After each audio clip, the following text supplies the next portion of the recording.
Hey, what's up, everybody, and welcome to what is a very special episode of the Post Up with David Grubb right here on Boo Crew Media. Many of you, of course, remember Carley McCord, who was a rising star in sports journalism. Um, and if you remember her, you remember her passion, her energy, her tremendous presence. She lit up the press box, she lit up the stadium when she was hosting, and just was a phenomenal young woman. I had the privilege of working alongside Carley for a couple of years. And like so many other people, whether they were in the industry or outside of it, they were impacted by her passing in 2019. But her story did not end there. Joining me today on the Post Up is Carley's mother, Karen McCord. And Karen has written a memoir titled Only Rainbows, the Carley McCord Story. And this book not only honors Carley's life and legacy, but also has uplifting messages about grief, faith, resilience. We are not going to focus on grief today, though. We're going to talk to Mrs. McCord, and through her own words and through the life of Carley, we're going to talk about Carley's lasting impact on this industry and on the people that she touched, and how the message that she tried to bring and the way she tried to live her life continues to resonate today. So with no further ado, I just want to welcome Karen McCord to the Post Up. How are you doing today? Thank you for joining me. Thank you for having me, David. I so appreciate you. I've heard your name quite a few times over the years, so I do feel like I know you personally. Before we even get into the questions and part of it, we have not ever gotten to speak in person or face to face. And this is our first real opportunity. We got to talk on the phone last week. Right. And I just wanted to tell you that, Carley, for me, was such an exceptional person. And just the amount of energy that she put out there. And I told you something, and you said you wanted to take it with you. But the thing that I told you is that I think Carley has been embraced so much by the world is because she embraced it, and she opened herself up to it. And I think you couldn't help but feel her passion for life and the things that she did. So as we get started, for the people who didn't know her or who didn't know her story, what inspired you to write this book, Only Rainbows, and why is it so important for it to come out now, these years since her passing? Well, that's an interesting question. First of all, David, I did write another book Right. early on, and it was called Lessons of the Lilies. And it was an infertility book because my husband and I were married 9 years before we could even have children. And I kind of wrote that as my doctor and I were going to work it out and talk about infertility because when Carley was born 30 years ago, infertility was not discussed. I mean, it's a big Right. topic now, but it wasn't discussed back then. So I had written a book, and but the day that Carley passed away, I at that moment I almost felt you're going to write this. And I just believe that it was a God thing that God said, I'm going to give you this experience and I want you to write it down so you could share it with others. Later on, about 2 weeks afterwards, as you know, or as your audience may know, she died during the Peach Bowl, which was the semifinals before the final game for the national championship, which LSU did win, and it was the team with Joe Burrows and Mm-hmm. and that group. A few days before, Tom Rinaldi and his crew at ESPN came out. At the time he was working at ESPN, and they came out and they did a story on Carley. And I looked at Tom because Tom had known Carley, and I said, Tom, please write Carley's story. And he goes, no, I won't write it. It's yours to write. It needs your voice. And so, as I laugh and say, as the Shakespeare of sports tells you to write a book, you can't write a book. So that's how it kind of began. But I will say, David, it took a while to write this book. It took a long time. It was a journey. It wasn't just something that, popped in my head and I wrote it and it was on paper in an hour. It was a definite journey. Yeah, I mean, there's so much to process in going Yeah. into this. The message you want to send, the process of doing all of that and compiling it, and then Right. putting it together and putting it into one comprehensive narrative. But first, on the easiest thing to do, the title, Only Rainbows. Some of us know where that comes from, but what does it represent to you personally and in relation to Carley's legacy specifically? Right. The title has a definite meaning. And one of the things is right before she died, literally a minute or two before she died, she posted a post that said, "Only rainbows after rain, the sun will always come again." And, David, I don't know why she posted that. I mean, she was in the plane and the plane was either going down. Did she know they were going to have trouble? Did she know she was in trouble and she wanted to leave one lasting message?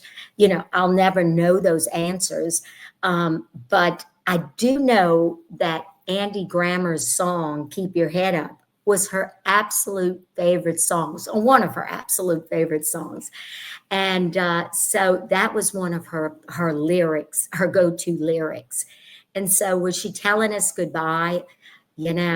I don't know, but I have to think that she was saying, "Don't worry, I'm going to be okay." Now, of course, that's in my mind. I don't know if that really is true, but that's how I read it. And so the book was only fitting that it was Only Rainbows. And it's so funny because Tracy and I have seen hundreds of rainbows since she has died.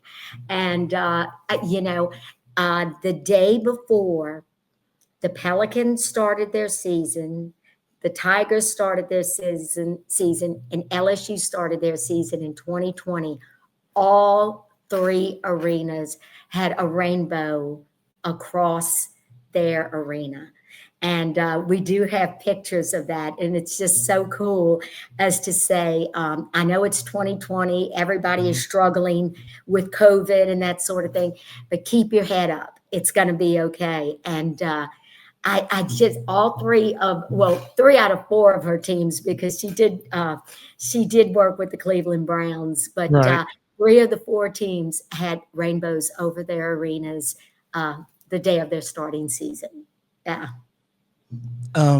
For those of folks who didn't know her, if you were describing Carley to someone who never met her personality, her passion for what she did, and her passion for the people that she loved, and her presence, what would be the things that the ways or the moments that would truly sum up who Carley McCord was? I don't paint Carley as perfect in this book by any stretch of the imagination, because she was funny, she was raw, she was goofy.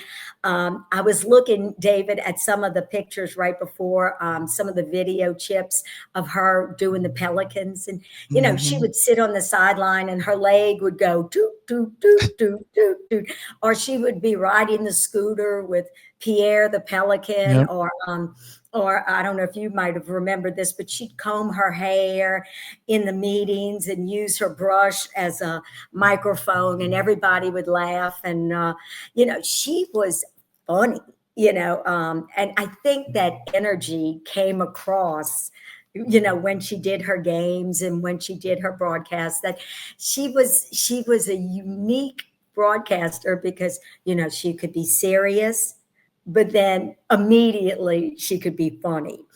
And if I may share a story, do you remember Sure. Sam Carducci? Do you remember Sam Carducci? And she worked for the Pelicans behind the scenes. I don't know if you knew her or not. But Sam would say she'd have her earpiece in for the Pelicans games or the Saints games. And when she was off mic, she would curse like a sailor. And, Yes. then as soon as she got on mic, she would say, Sam would come on the mic and go, "Carley, professionalism." And she said she could see her straighten up and being the professional Carley that she was. So she was funny. She had a mouth like a sailor. Yes, she did. But she did. And, it was fun learning those facts after even she passed away. Because, David, as I tell people often, I say, your child and your child's friends, but you really don't know your child after they go 24, 25. Just think your mom doesn't know all of your Right. relationships with your work people or your other colleagues or even your other outside friends. And when I wrote the book, I went on a journey to discover who Carly was in her professional and her adult life, the side that I didn't know as a mom. And I interviewed over 100 people, and lots of them were from the Pelicans, and lots of them were from the Saints, and lots of them were from Cleveland Browns. And I just learned so much about her and the people she knew. Good gracious, I had no idea. Um, I had no idea that she knew this many people in the broadcasting industry, and then her name was, quite well known. I didn't know that. She was just Carly to me. What's funny is if Carly was 105 pounds, like most of that would be hair and shoes, like, That's so true. but her stature was so much bigger than her build. Right, Like you did not underestimate her because of her size. right, And for women in this industry, it certainly can be difficult, to be respected and to be seen as, intelligent about the subjects you're talking about, particularly when it comes to women in men's sports, hmm and being able to be more than on camera, pretty. And right. and if anybody ever talked to Carly about sports, they knew she loved sports and that she knew what she was talking about. When in her life did sports become, something that she was really drawn to in more than just, a superficial, we all kind of enjoy them kind of way? Right. That's interesting because she never played sports in her life. I don't ever remember. She did do powerlifting, so that was a sport, and she was very good at that. And she ran track a little bit, but if I wouldn't call her good in that. And she was a water girl on her high school team, but that was because she wanted to meet cute guys. So, I mean, she really wasn't into sports. In fact, she was a cheerleader and she would go push them back, way back.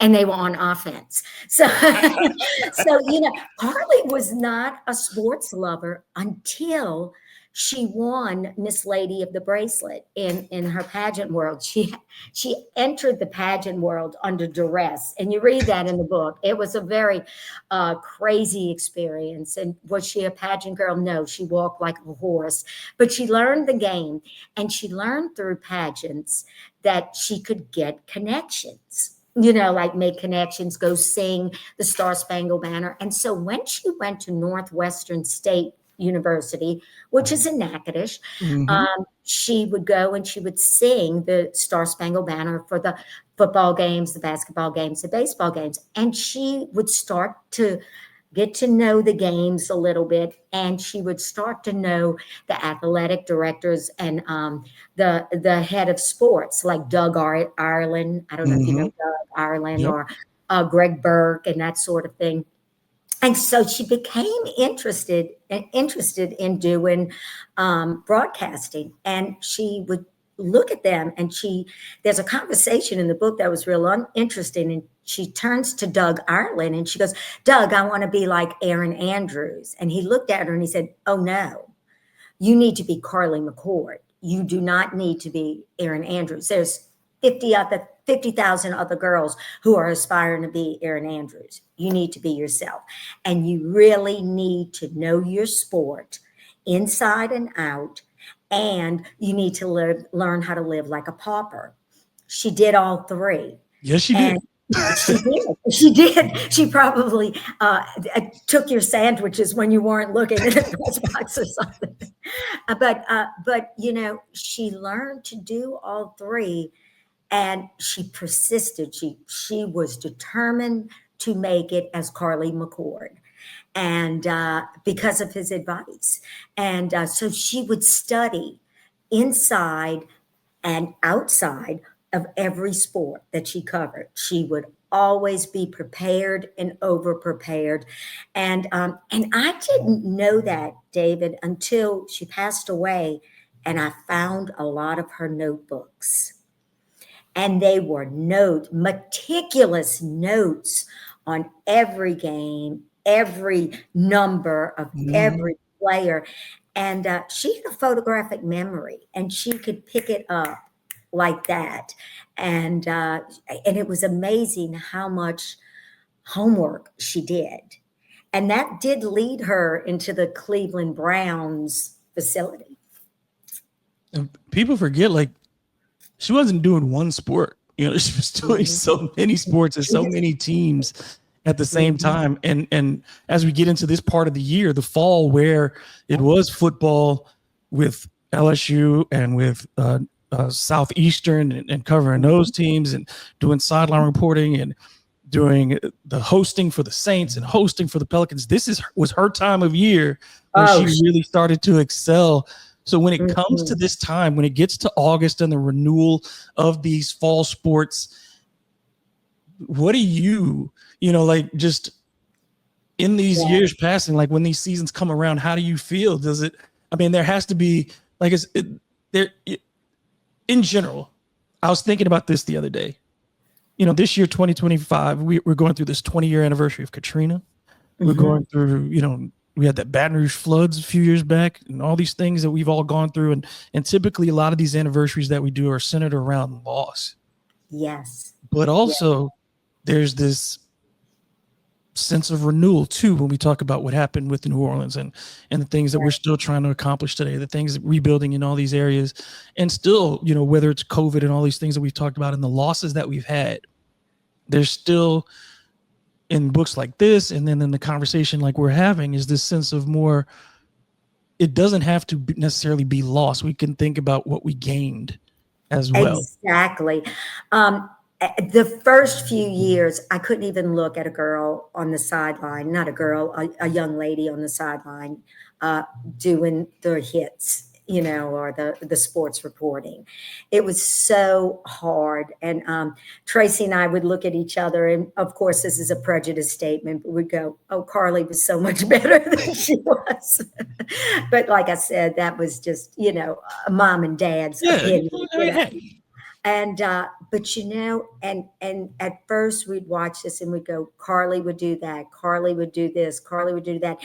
And then all of a sudden we'd start to develop new traditions for the football season. So instead of having a big party for the playoff games or something, if one of the teams were in the playoff games, it would be just Tracy and I sometimes. So we changed up the traditions, which helped us from grief. But you can never get away from the fact that the start of football season is a tad bit sad, because you look and you go, this was Carly's time, like you said, earlier in your question. This was her moment. This was what she thrived on. And from August till May, we would see her, but she would fly in and fly out and, do that sort of thing. And we would see her as Carly, where the world would see her as a public figure. And in the summertime, we got to spend more time with her. But during the season, it was like the only way we really got to capture a moment with Carly was as if we went to the Pelicans games. At the end, she'd come sit with us and we'd drive home and get dinner, or the Saints game, and she would drive home and we'd drive home with her, and, we would get dinner or that sort of thing. So we had good memories, but we had only a few memories because she was always on television. Yeah. He was always working. I guess that's also one of the really good things about having, someone who had a career that's public in that way, right, is that there are times when you get to see her forever in that way. I do. That person you remember smiling and being herself. And those are preserved in so many different places, in so many different people's, both their memories and in their social media feeds and their YouTube files and all these things, that she lives forever in that regard, and is captured in time doing what she loves. How great is that in those opportunities when you do feel a little wistful, when you do feel a little lost and missing to hear that tone of voice and that laugh and those things, knowing that there's a place where you can go and see all of that. Right. And there's a part in the book that I discuss, and it's such a gift, David. And it was God gave us this gift, and it was the fact that she did live 30 years. So I did get to see my daughter grow up, graduate from college, get married, and do a career that she absolutely loved. And so I did get to see the woman that she was becoming, and I did get to see her very successful. And that is such a gift because, the night before she died, she looked at me and she said, "Mom, I love what I'm doing." Because I talked to her and I said, "Carly, you are burning the candle from both ends." And in the middle too. Yeah, and she was kind of afraid to get on the plane the night before. She had some kind of premonition that something was going to go wrong. And of course, what did I do? I told her, "Call me when you get there." Looking back, why didn't I stop it? I have an answer for that, but she loved, and she turned to me and she said, "No, Mom, I'm going to get on that plane. I love what I'm going to do. And I'm going to cover the Saints Friday. I'm going to jump on the plane Saturday. And then I'm going to get back, who knows where she was supposed to be Sunday, maybe in another Saints game or a Pels game or whatever." And, and she turned to me and she says, "I love what I'm doing." And that's such a gift to know that she died loving, getting married and loving her career. The only thing I do miss is, of course, she didn't have children. Right. But maybe that's definitely a blessing because her mom wouldn't have been here to raise them, Yeah, I, as a parent myself, my daughter is 17 years old, and like you said, the greatest joy for any parent is getting to see a kid live the life that they want to live. Right. And she certainly, like you said, it's not perfect. Neither she nor her husband had reached where they wanted to be in their careers. No, yeah. But they were doing all of the things that at that stage in life you couldn't ask for. Like you said, you found the love of your life. You've settled into that. You both got good careers going. You're doing the things you want. It wasn't easy. Believe me, we had those conversations for both of us at times when it was like, this is frustrating at times. It's the pay isn't always great. The hustle of having to go to everything and to be everywhere and to always have the right face on in public, that can be pressure too. It is, and how much you work. People think you have this glamorous job, and yes, it is very glamorous. But I did get a peek behind the scenes, and when you go to a football game or a Pelicans game, there's so much behind the scenes, and there's so many people working behind the scenes to make it fun and enjoyable and glamorous. But like you said, it's a lot of work for a small amount of pay. You're exactly right. Until you sign that big contract, you have to work those 8 and 9 jobs. It's so much. But again, when you talk about people who are driven to do it and wanted to do it, she's one of them. And when you think of her, you just think about how she lit up the room, she lit up locker room, whatever it was. I got a funny story about a locker room, David, if you don't mind me interjecting. But one time she took me in the Cleveland Browns facility because Carly actually worked at Cleveland. I don't know if you knew that or not. Yeah, that was the first big gig, was the Cleveland Browns. Her first big gig was the Cleveland Browns. And interestingly enough, I did not know this, David, until after I wrote the book. She did not start as a journalism. She was an undercover character scout for the Cleveland Browns. And her cover was to work as a a reporter with Vic Carucci and Nick Segarra, and to work as an intern as a sports reporter, because she did do sports reporting, but her first degree was in criminal justice and a minor in Spanish. And she was a character scout for the NFL. And that was interesting. And it was something I did not know the whole scope of it until I wrote the book.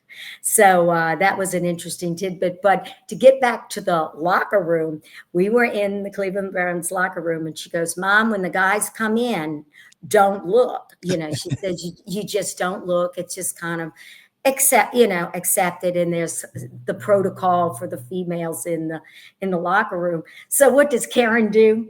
She looks, you know. And she goes, "Mom." But, you know, I'm like, I'm sorry. I'm a red-blooded human. I had to look. You know, I was curious.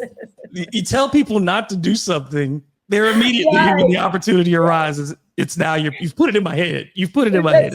You put it in my head. And she goes, "You just don't look." I said, "Like you never looked before." And she just giggled.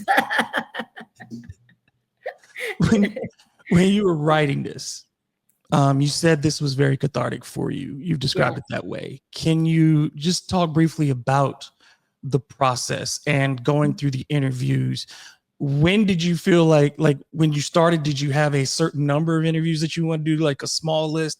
And did it just kind of just continue to expand as you talk to people? And were there any moments that while you were doing this that were really unexpected for you? Because like you said, you've written before, but you hadn't written anything like this. This is completely different, and asking someone to put this on paper. Right. You know, there was a lot of research. And as I dove into it, first of all, I would write, but I would write very like in notebooks, this way, this way, this way. And from the beginning of the death, I would write funny things that would happen or sad things that would happen so that I wouldn't forget them, because, you know, you do forget some things over time. And so then I started, and I wanted to write the book from hand to heart to brain to heart to hand. So I did not even touch a computer. It was all handwritten at first, and then I went to the computer because I really wanted to put feeling into it. And, you know, people say all the time, well, AI is going to replace books and that sort of thing. I don't believe that's going to be true, because I think a true author gets it from brain, heart, hand. And so if you're a true author, you can't replace that with an AI. You can't fake humanity. No, you can't fake humanity. So that was the beginning. And then I made a short and a long list, and I decided I am going to interview a whole bunch of people. Well, I sat with Matt Moscona. I don't know if you're familiar with Matt Moscona, and I know you're familiar with Mike Detillier. Of course. And Mike and Matt actually read for Carly and Stephen's wedding, and then they actually read the gospel, you know, the readings and everything for the church ceremonies for the funeral. If she could have had those two guys as bridesmaids, I think she would have. Okay, you know, I mean, they were. So I sat with them, and they gave me a list of people, and then from there it evolved. But, you know, I never expected to talk to Michelle Tafoya, but I got to interview her. And I was so excited because Michelle was Carly's mentor. That is who Carly aspired to be. You know, that was her. She would look at Michelle and she'd go, that is, you know, she had the work ethic. Yeah, she was the gold standard. She, and then Erin Andrews, because she worked a lot with Erin Andrews on the Saints side as opposed to the Pelicans side. So I got to talk to Michelle Tafoya. Never did get to Erin Andrews. So if somebody in your audience will let me talk to Erin Andrews, I greatly appreciate it. But then she talked to me and she told me all sorts of things. And Michelle was the one that actually gave me the ending to the book. And when I did, I started to cry. So that was the moment that you said unexpected. Unexpected was if you told me I would have gotten the ending of my book from Michelle Tafoya, I would have said, what? Mhm. But she was the one. And since then, she has helped me along the way. I talked to Tim Brando. Mhm. I talked to Mike, the Shakespeare of sports, the one I Tom. mentioned. Thank you, Tom Rinaldi. And, he gave me some insight. I heard stories from Shaquille O'Neal that were hilarious. One time, Shaquille O'Neal was supposed to be on Matt Moscona's show, and Carly was producing the show. And she turned to Matt and she said, we have a guest, and Shaquille O'Neal said, hey, I'm in the studio. You'll want me to come talk for a few minutes? And she goes, Shaq, I'm really sorry, but I can't have you on today because we're all booked. He goes, and he goes, well, she says, can you come tomorrow? And Shaq goes, yeah, I'll come tomorrow. And so then she gets on air with Matt. Matt goes, you turned down Shaquille O'Neal. We could have pushed the other guests back. And she goes, yep. And she said, but Matt, don't worry. He told me he was going to come back tomorrow. And Matt on the air, and he's playing it up now. And he's going, you turned Shaquille O'Neal down, the big diesel, the this, the that, the other thing. And she goes, yep, I turned him down. And guess what, David? He showed back up the next day. As promised, Shaquille O'Neal showed back up. And then so she laughed and she said, so can I do 20 push-ups on your arm? And he said, sure. And there's a picture in a book where she's doing 20 push-ups on Shaquille O'Neal's arm. But I learned something from Carly, because Carly would talk to, Zion Williams. Is it Williams Williamson. or Williamson? Okay. Mhm. I am not the sports guru, I but know. I did have a sports editor, Will Weathers, edit the book for me. I know Will as well. Yeah. Tiger Rag magazine. That's exactly right. And Will made sure all my I's were dotted and my T's were crossed. And so did Matt Moscona and Mike Detillier. So, Yes, ma'am. but she would go up and, she would talk to Zion Williamson when they would do school things. And she would go, Zion, you looking skinny today, And, she would just talk to celebrities like regular people, Yeah. as she should have. And I learned through her philosophy and looking at her interviewing and everything to just talk to these people just like the regular people. And then through that, I realized that I needed to talk to not only the celebrities, not only the Drew Breeses or the Sean Paytons or the Michelle Tafoyas or the David Grubbs or the Mike Detilliers. I also learned that I needed to talk to the people that, served the soda pop. Soda pop is a 66-year-old term. You're fine. You're good. The Coca-Cola and that sort of thing. And I needed to go to them as well. And interestingly enough, I do not know the man's last name, but there is a Henry who works at the parking lots for the Saints and the Pelicans. I don't know if you know who Henry is. I just know Henry. And Henry would give her the best parking spot in the players' parking lot, because he didn't want her to walk out of the Superdome or out of the Smoothie King Center to walk to her car by herself too far away from those spots, because she was one of the last ones out of Always. always. And so Henry would always give her. In fact, Henry gave her Sean Payton's spot, and Sean Payton parked next to her.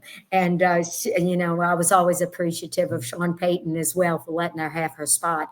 And but she would always bring Henry Reese's peanut butter cups every game, because Henry liked Reese's peanut butter cups.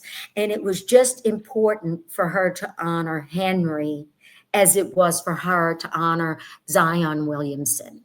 Mhm. And so that was the things, she knew how to be humble and kind, but yet raw and goofy and curse like a sailor. You know, Absolutely. she was, I mean, I mentioned pageants earlier, and you read in the book that she skipped school, and I said, well, how are you going to pay for your college because you didn't get tops? She skipped school for a day and blew her tops, and she says, oh, I'm going to join pageants and sing, and yeah, right. But she always had an answer and that sort of thing. But now, David, I've got a Mhm. question to ask you. Sure. Do you cover, of course, the Pelicans? Hmm. Do you remember the guy who said, it's Carly, or here's Carly? Do you remember him? I remember him. I don't remember his name right now, but I remember the introduction Uh-huh. very Right. much. Okay. Yeah, he'd go, here's Carly, or he'd go, thank you, Carly. Right? Hmm. Okay. Well, he passed away right before she did. I didn't know He that. he had worked he had worked for the Pelicans from 1990 or 91. Don't somebody in your audience or who's listening to it, please write in if you know more than Yeah, they got I. in, I think, with first year is what, 99 was the year they arrived? First year? Okay. Is it Did he 24 years work now? 90, no, it's around, right around that time, yeah. Okay, did he work for the Hornets before then? Because I think the Hornets arrived in, because this is year 24. So Okay, so he might have been doing it with might have been with Tulane or something too, maybe, I don't know. But gotcha. the first year for the Hornets in New Orleans, I think was 2001, I want to say. 2001. Okay. Okay. Well, he did it, and he would always go, "Thank you, Carly," Hmm. and he was just a fixture in the stadium as well. And like I said, some of your audience could help us out with this and that sort of thing. Well, he died right at almost to the year that Carly died the next year. Mm. And he was somebody that was real special for Carly as well. He helped her along the way, and always made her look good and that sort of thing. Before we go into this last part of it, there is, I think one of the things that I wanted to tell you is that I certainly see how her legacy lives on. Um, when I look at WDSU in particular, Yes. and I see Kendall on the broadcast, and then Mhm. also somebody who I'm also very close with in in Maddie Hudak, who Mhm. reminds me a lot of Carly in different ways. And I've told Wow. Maddie that because Yeah. Maddie does Tulane and does a great job there, and also Yeah. works a lot with Matt Muscota and stuff in Baton Rouge and everything. And I see her, it's not necessarily her individual influence as far as like these people got into it because of her, but Wow. you certainly see the things that why Carly was successful. You Mhm. see those traits in other people. Mhm. The one thing though is that, like you said, she had this unique mix of information, accessibility, humor, casualness too. Like you said, that she felt like she was your neighbor, your friend, Mhm. and at the same time authority. And to carry all of those things off and to be barely 5'1" and to do it the way she did it, I think is again just a testament to who she was, the individual that she was, and how special that she was. There will not be another, as far as I'm concerned. Just, and I see plenty of great broadcasters and I know them and I encourage them, but there's only one Carly. And I just Wow. wanted to let you know that. I am going to tell you something, David.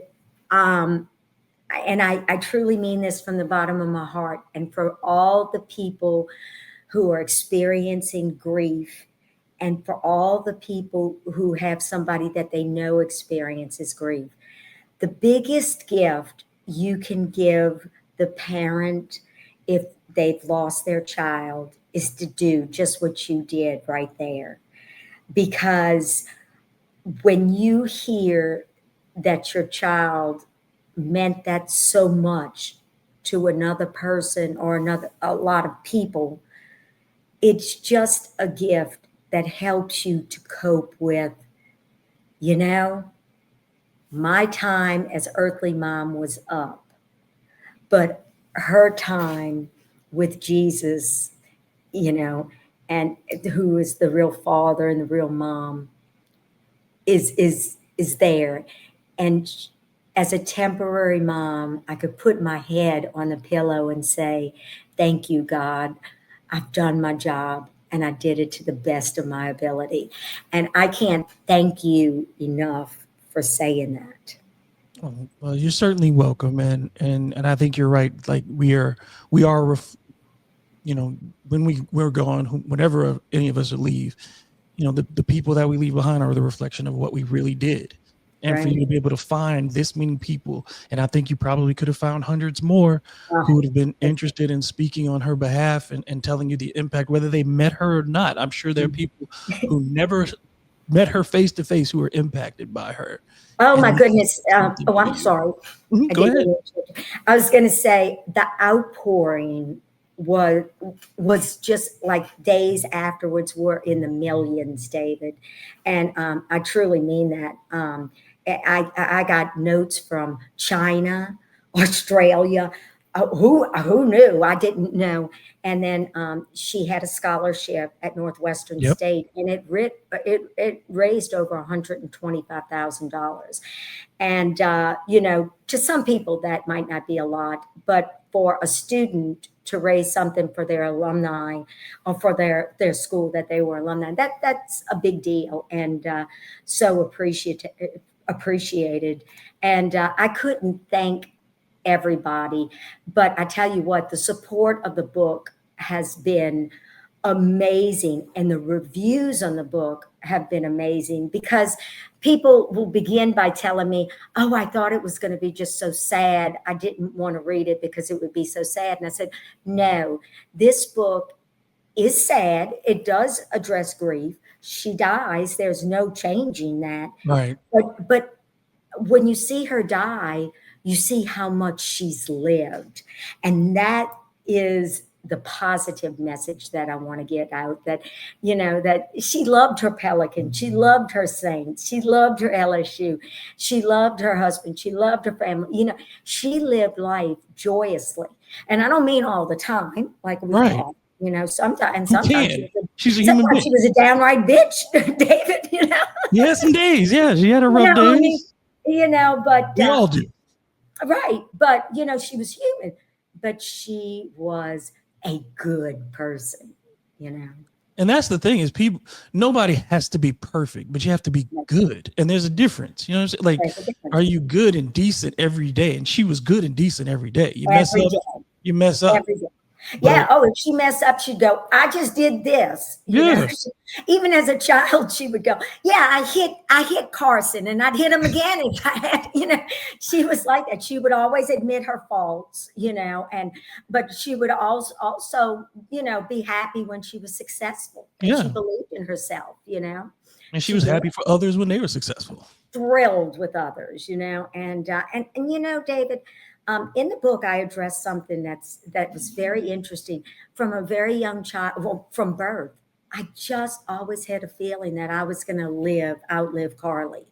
And it always haunted me. You see that in the book as how that always just came back. And I was just always worried about that. And, she would go to Cleveland and lived in Cleveland and didn't know anybody and lived downtown Cleveland by herself as a girl, a young lady of 24 years old with no money. Right. She would do things, and I'd always worry about her, but I think she instinctively knew that she wasn't going to live long, and that not only did she have to earn her gift, but she had to give her gift back. She had to give her talent back quickly. And I think she knew that, David. Like I said, instinctively, I think she knew that. And so I don't know if that was part of maybe her uniqueness, because she was like, if someone else was better than her, then she'd go, good. If you can be better than me, you deserve my job. She wasn't in competition with people. Carley was trying to be her best. That's it. And, at 30 years old and in an industry like sports broadcasting, where it's very competitive, that's very rare to find. It is. and but that's what made her so endearing is she'd look at people and go, hey, if you got the job over me, that means you're better than me, and that means you worked hard, because I've worked hard, and if you can beat me, so be it. I'm happy for you. She got more in 30 years than a lot of people get in 60. Oh, She lived it. yeah. Last couple things. Yes. And I know this is important to you, but I just wanted to let you hit on this, is how has your faith now shaped your path since Carley's passing, and how does it impact the way you put this book together? Oh, I couldn't have done it without faith. And I don't want your audience to think, oh, she went and wrote a book and everything. There were many a nights that the pillow was wet from tears. There were many a nights I didn't know, and my family didn't know where we were going to go next. I mean, grief is piercing. But if I could tell the audience, and you know what, David, everybody experiences grief. Mhm. Unless only the good die young that doesn't experience the grief. Everybody else, is going to experience grief. And I tell them that you have to trust in God, or whatever your God is, you have to trust that He is going to hold you through it. And I always share this story, and I love this story because this story was the beginning of my healing, just the beginning, but it was the beginning of my healing. And some of your audience might have heard it because I do share it, often, but I'd like to share it again if you don't mind. Go ahead. We had to go see a grief counselor, and in 2020, And it was really hard. 2020, we were isolated, we couldn't see people, yada yada, that sort of thing. And I was visiting with my grief counselor, and like I'm visiting with you now on Zoom, which was hard because you don't get to read each other's cues. And I'll never forget, she looked at me and she said, Karen, what was the worst day of your life? And I looked at her and I said, well, what was the worst day of my life? She goes, no, stay with me. What was the worst day of my life, of your life? And I said, December 28th, 2019. And she goes, well, what would you have done differently? And I said, well, I would have hung on the wings of the plane. I would have slashed her tires. I would have gotten in front of her car. I wouldn't have let her go. And, just the night before, she told me she had a premonition. And so I could have stopped her, yet I didn't. And she goes, so you would have tried to stop her that morning? And I said, yes, absolutely, I would have stopped her. She goes, so you would have played God? And I said, no, that's not what I said. I said, I am a mom that would have stopped her daughter from getting on that plane so she wouldn't, it wouldn't have crashed and she wouldn't have died. And she goes, Karen, don't you think God could have stopped the plane if He wanted to? Don't you think He could have put traffic in her way so she wouldn't have gotten to the airport? Don't you think He had the power to stop her? And I said, well, of course He did. And she goes, Karen, it wasn't yours to change. It was her time. And deep, deep, deep in my soul, David, I knew at that moment that it wasn't mine to change. It was her time. She had given the earth back her talent. She had shown her love and her respect to fellow human beings. And she did it. It was her time to go on. And sorry. Oh, it's okay. I understood. Deep in my soul, I understood.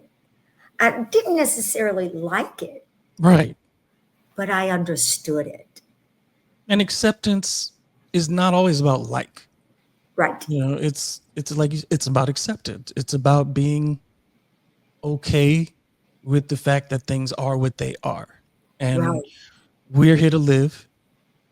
And certainly, that if there's one thing that Carly would have told you is, you got to keep living, Mom. That's She right. was, Only rainbows after rain. She would have, and so you said something earlier about football season and basketball season. When I see the Pelicans, I do see her dancing out there with Pierre, and her I glittery jackets and yes, in glittery jackets and with the Saints and her singing, and holding that towel up around her, and that's what, you know. The Saints and the Pelicans and the Tigers and the Cleveland Browns bring me much joy, uh, because with that sorrow comes joy. And she loved those teams, and she loved New Orleans. yeah, And then if I could tell your audience, your New Orleans audience, uh, Carly McCord loved New Orleans. And I do believe that love actually came from my dad was on radio in New Orleans many a moons ago. His name was Joe Collada. Let's talk it over. And, he would have sports figures on, and, Charlie McClendon and Jerry Stovall, and on and on and on and on and on. And so I think she got her love from New Orleans. And of course, I grew up there, and so yes, New Orleans. Thank you. You will have a who dat for the rest of your lives. And if you want to read about one of your biggest who dats, purchase only rainbows.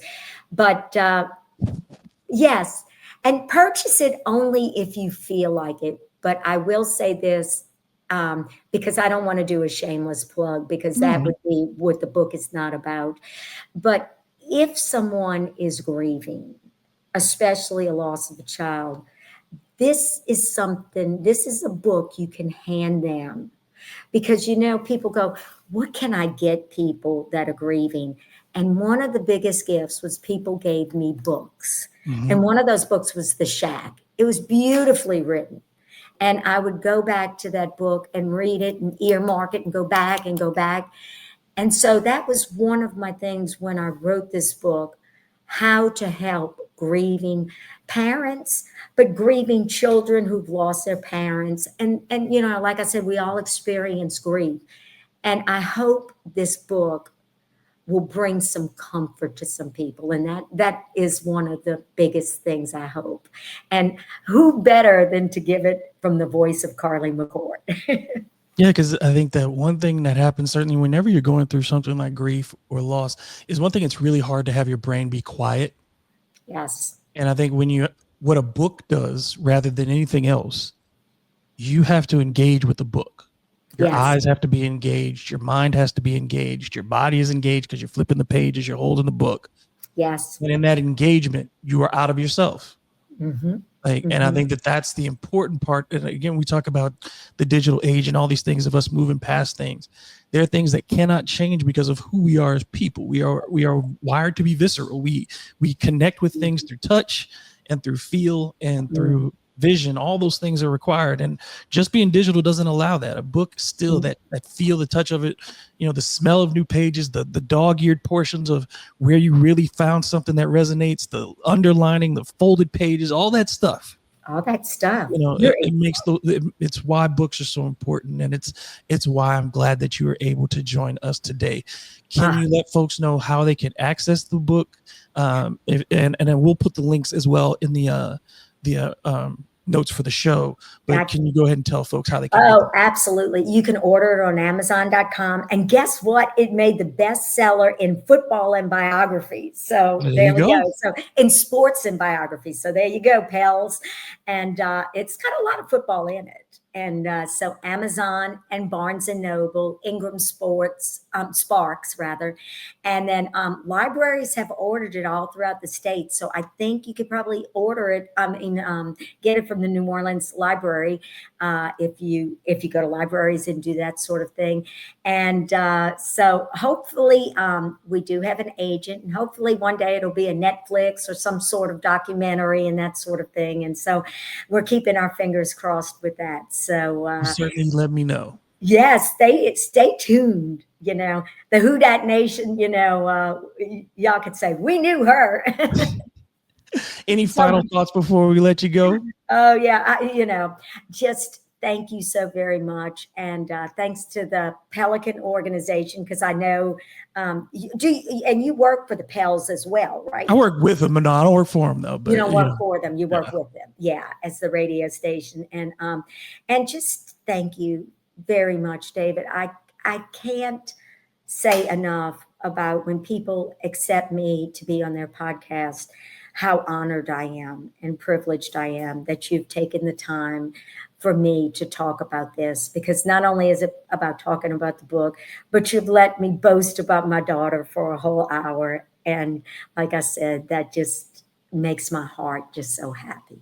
Well, I think an hour is a very small amount of time that I think I could have let you boast about your daughter. So I was happy to do it, and I'm thankful that you were able to come on and join us today. I'm glad we could do this, and I'm glad we could finally have a conversation, because we both cared so much for her, obviously in very different ways. But it's good to be able to talk to you, and I hope that it made you feel as good as it was good for me to have the conversation with you. Thank you. I'm honored. All right. So that's going to be it on behalf of Karen McCord. I am David Grubb, and this has been the Post Up on Buku Media. Make sure you like, subscribe, hit the notification bell, and I'll be back next week on Monday with a new episode. Until then, y'all stay cool and enjoy your weekend. I'll talk to you later. Hugs and love.